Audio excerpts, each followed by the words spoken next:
આમોદનગરમાં હિન્દુ સમાજને ઐતિહાસિક ભેટ 1 કરોડ 1 લાખ રૂપિયાની ફાળવણીથી નવા સ્મશાનનું ખાતમુહૂર્ત। આમોદનગરમાં વર્ષોથી હિન્દુ સમાજની એક અત્યંત જરૂરી અને સંવેદનશીલ માંગ અંતે પૂર્ણ થવા જઈ રહી છે।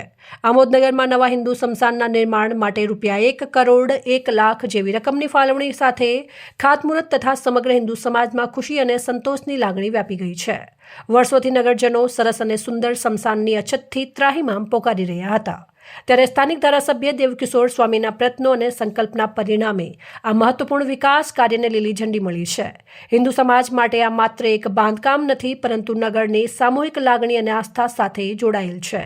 આ પ્રસંગે આમોદ શહેર ભાજપના મહામંત્રી હિતેશભાઈ શાહે કોન્ટ્રાક્ટરને ખુલ્લા મંચ પરથી કડક ચેતવણી આપતા સ્પષ્ટ શબ્દોમાં જણાવ્યું હતું કે સ્મશાનનું કામ એસ્ટિમેટ મુજબ ગુણવત્તાપૂર્વક અને પારદર્શક રીતે થવું જોઈએ।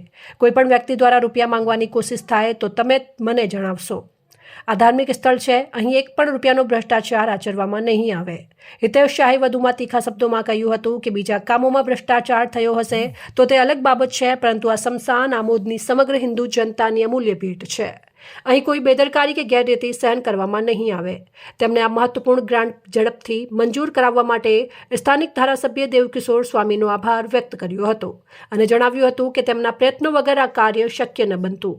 આ શુભ પ્રસંગે આમોદ નગરપાલિકા પ્રમુખ અધિકારી પંકજ નાયક, નગરપાલિકા પ્રમુખ જલ્પાબેન પટેલ, શહેર ભાજપ પ્રમુખ મિથુન મોદી, મહામંત્રી હિતેશભાઈ શાહ, મહામંત્રી ભાવિક પટેલ, નગરપાલિકાના માજી પ્રમુખ મહેશ પટેલ તેમજ નગરપાલિકા સદસ્ય અક્ષય પટેલ સહિત આગેવાનો અને નગરજનો મોટી સંખ્યામાં ઉપસ્થિત રહ્યા હતા।